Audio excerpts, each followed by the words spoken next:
నా మనవణ్ణే కొడుతుందా? దాన్ని అసలు క్షమించే ప్రసక్తే లేదు. వాళ్ళిద్దరూ విడిపోతారని సంతోషపడ్డం మానేసి మీరిద్దరూ ఒకటే ఆలోచనలు చేస్తే బాగుంటుంది. గవర్నమెంట్ టెండర్ కి కొటేషన్ రెడీ అయింది. మీరు ఒకసారి చెక్ చేసి సైన్ చేస్తే పంపిస్తాను. రేపటిదాకా టైం ఉందిగా, తర్వాత చూస్తాలే. నాకు మూడ్ బాగాలేదు, ఇక్కడ పెట్టెళ్ళు. అలాగే సార్.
నాకు ఇష్టమైన మనిషి ఫోటోని మొక్కలు చేస్తావా?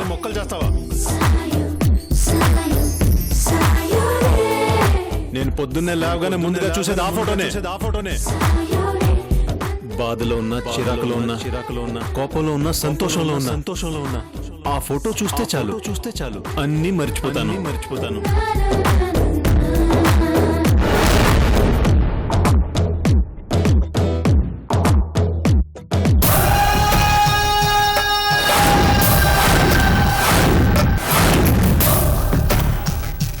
చైత్ర, నీ కౌంట్ డౌన్ స్టార్ట్ అయింది. నీ ఆనందం, నీ సంతోషం చెప్తున్నాయి నువ్వు నాతో ప్రేమలో పడ్డావని. Good, very good.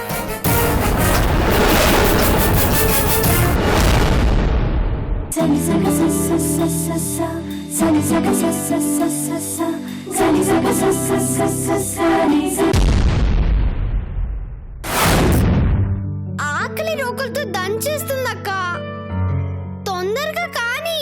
వస్తున్నా. అబ్బబ్బబ్బబ్బబ్బా, కాసేపు ఆగలేవా? కంగారు పెట్టేస్తున్నా. చిరుతపుడి కాకలిస్తే ఆగుతుందా? వెవెవెవెవె.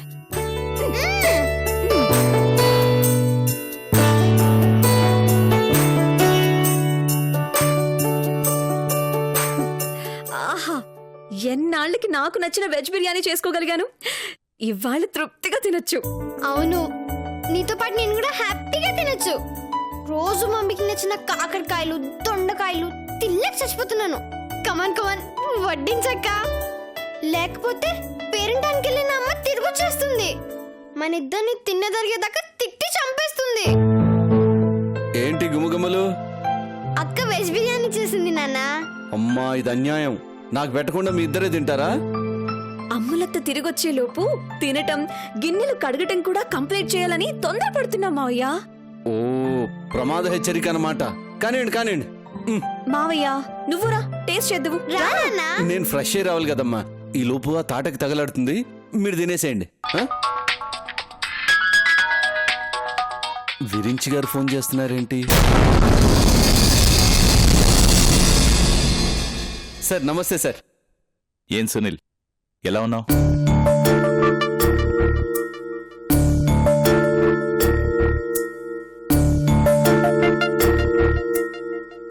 నేను బాగున్నాను సార్. సార్ రిషిబాబు ఎలా ఉన్నాడు సార్? ఇప్పుడు వాడి గురించి మాట్లాడడానికే ఫోన్ చేశాను. ఏమైంది సార్? హంపీ నుంచి నువ్వు మేఘమాల అనే అమ్మాయిని తీసుకొచ్చావు కదా? అవును సార్. రిషిబాబు ఇంట్లోంచి వెళ్ళగొడితే నేనే మా ఇంటికి తీసుకొచ్చి పెంచుకుంటున్నాను సార్. ఆ అమ్మాయి ఏమైనా రిషి సినిమాకి కొరియోగ్రాఫర్గా పనిచేస్తుందా? అవును సార్. మన సేతు మాస్టర్కి ఫస్ట్ అసిస్టెంట్గా పనిచేస్తుంది. ఈ మధ్య రిషితో పాటు అరకు షూటింగ్ వెళ్ళింది కదా? వెళ్ళింది సార్. ఎందుకు ఇవన్నీ అడుగుతున్నారు సార్? ఏమైంది సార్? ఏం లేదు సునీల్, వీళ్ళిద్దరూ చిన్నప్పుడు మాత్రమే కాదు, ఇప్పుడు గొడవ పడుతున్నారు.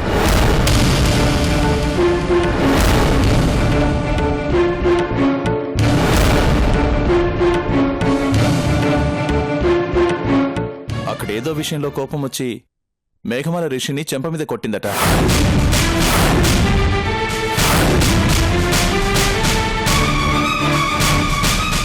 వాడేమో భోజనం మానేసి అదే ఆలోచిస్తూ కూర్చున్నాడు.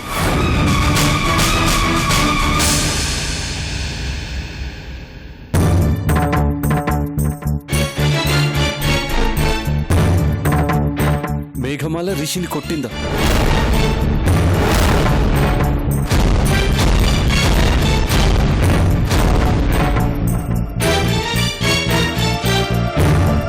Sorry sir. మేఘమాల ఎప్పుడు తొందరపడే అమ్మాయి కాదు. అయినా నేను మందలిస్తాను. ఈ ఒక్కసారికి నా మొహం చూసి కోపం తెచ్చుకోకండి సార్, ప్లీజ్ సార్. సునీల్, నేను కోపంతో కంప్లైంట్ చేయడం లేదు. మా రిషిలో ఇంకా పస్తనం పోలేదు. చిన్నప్పటి నుంచి ఎందుకనో మేఘమాల మీద ద్వేషం పెంచుకుంటున్నాడు. ఇప్పుడు మేఘమాల ఇన్సల్ట్ చేసిందని మరింత కక్ష పెంచుకుంటాడేమో.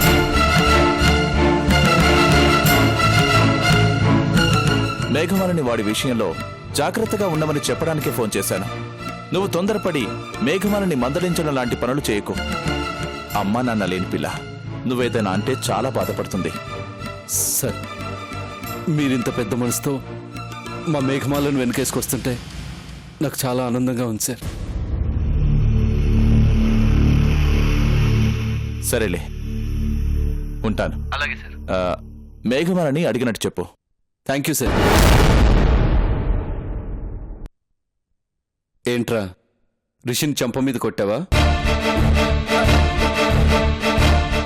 అంటే ఇంకా అతన్నితో గొడవ పడుతూనే ఉన్నాడా? నన్ను ప్రశాంతంగా పని చేసుకుని ఇవ్వటం లేదు మావయ్య. నేను మేఘమాలనని తెలిసినప్పటి నుంచి బాగా బాగా ఏడిపిస్తున్నాడు మావయ్య.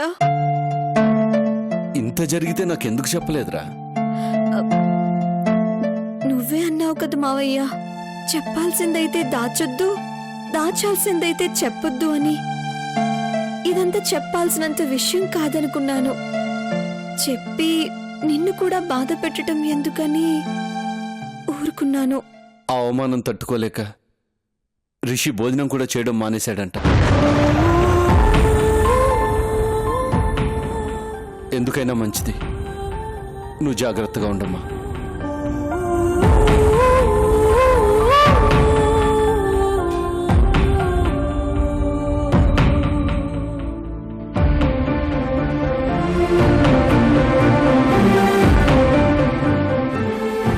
నా మూలంగా రిషి భోజనం చేయటం మానేశాడా?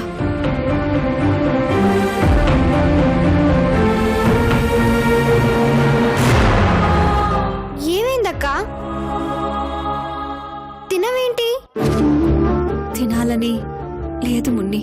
నీకు చాలా ఇష్టమైన బిర్యానీ కదక్క. వద్దు.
మనిషిలోని కోపం సగం ఎనర్జీని తగ్గించేస్తుంది. ఆవేశం ఆకలిని డామినేట్ చేస్తుంది. ఈ రెండు ఒక్కరోజు వరకే మనిషిని కంట్రోల్ చేస్తాయి. ఆ తర్వాత నీరసం, అనారోగ్యం మాత్రమే మిగులుతాయి.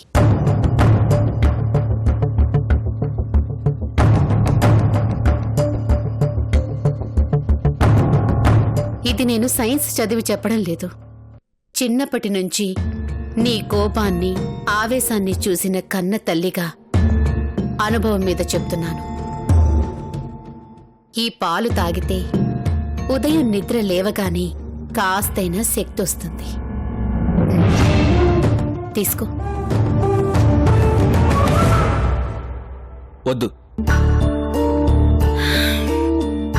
నువ్విలా ఉంటే మేం మాత్రం కడుపు నిండా తిని ప్రశాంతంగా నిద్రపోగలుగుతామా చెప్పు? నా కోసం ఎవరూ బాధపడక్కర్లేదు. నీకోసం నువ్వైనా ఆలోచించాలి కదా. నేనిప్పుడు ఆలోచించే పరిస్థితిలో లేను. ఆ పరిస్థితులు ఎక్కడి నుంచో హఠాత్తుగా వచ్చి పడ్డవి కాదు, నీకు నువ్వు కల్పించుకున్నవే.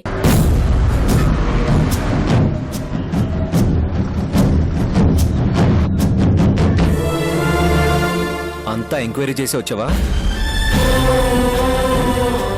అసలు ఏం జరిగిందో నేను తెలుసుకొని వచ్చాను. మొత్తం నా తప్పేనని తెలిసిందా?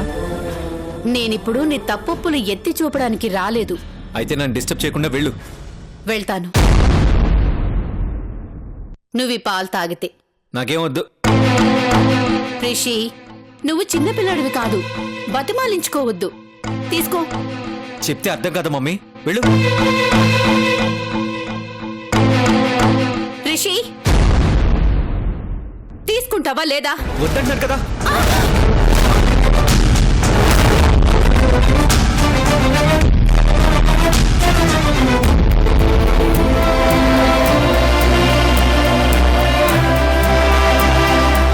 మమ్మీ, మమ్మీ, వదలు. Sorry mummy. Mummy,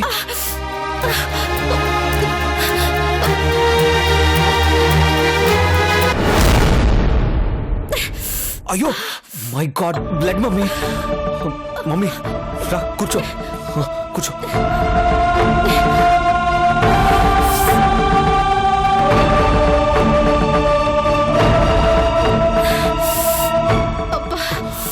mummy sorry mummy, I'm really sorry mummy.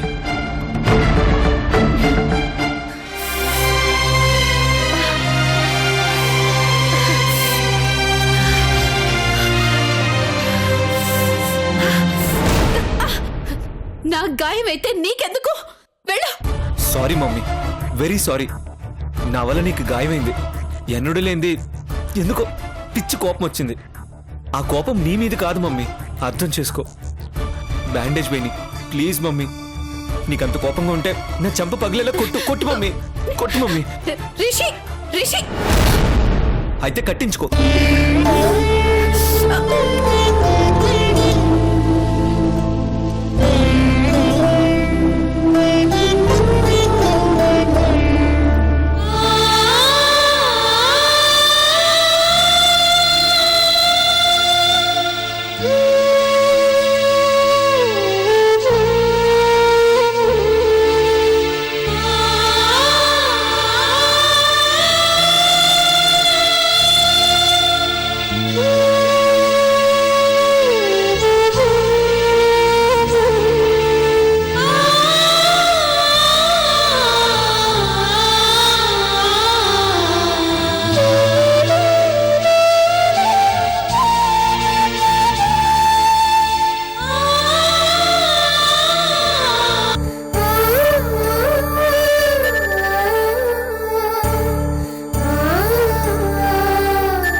Sorry mummy, ఇంత గాయం అవుతుంది అనుకోలేదు.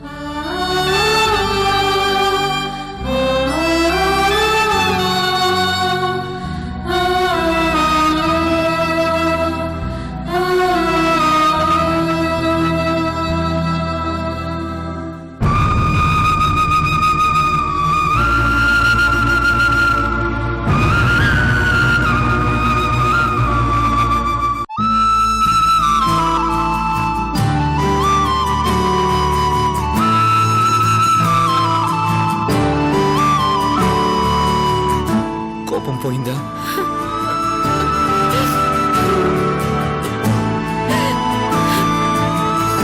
నీ మూలంగా పొరపాటున ఎవరికైనా గాయం అయితేనే తట్టుకోలేవు. అలాంటిది మేఘమాల మనసు గాయపడేలా కావాలని ఎందుకు చేస్తున్నావు రిషి?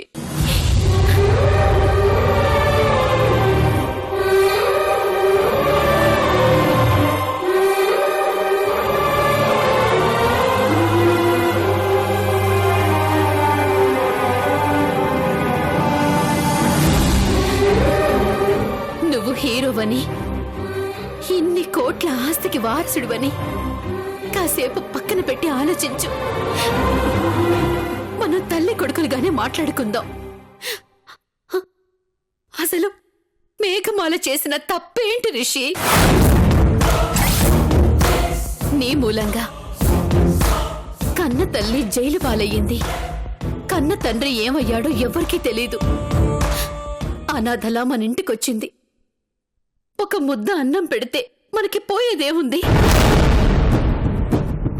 కాస్త నీడనిస్తే తరిగిపోయేదేముంది? పసి వయసులో ఓదార్చడానికి అమ్మ లేదు. భయం వేస్తే హక్కును చేర్చుకునే దిక్కు లేదు.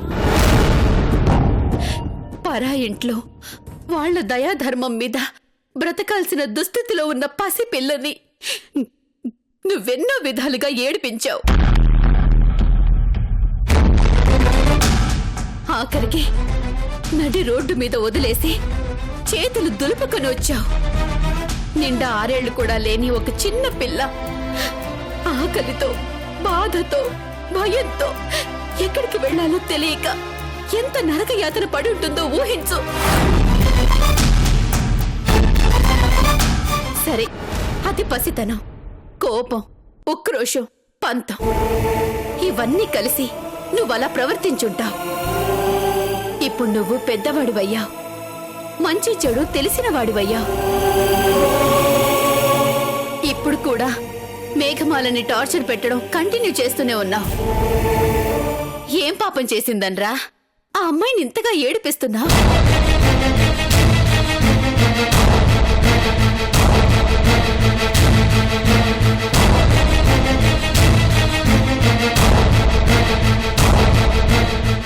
బతకడం కోసం బయటకొచ్చి తనేదో గౌరవంగా పని చేసుకుపోతుంటే అవకాశం దొరికినప్పుడల్లా తనని హింసలు పెడుతూనే ఉన్నావు. ఎంతవరకు న్యాయమో నువ్వే ఆలోచించు రిషి.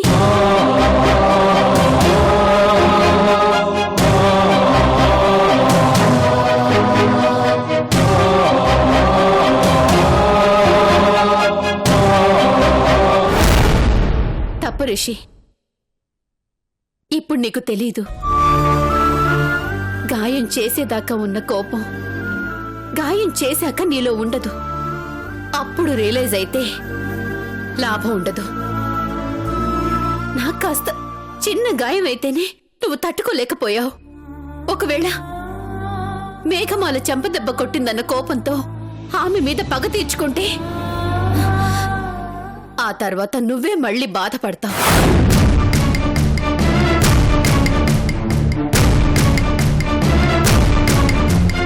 నీలో ఆవేశం ఉంది, ఆలోచన ఉంది.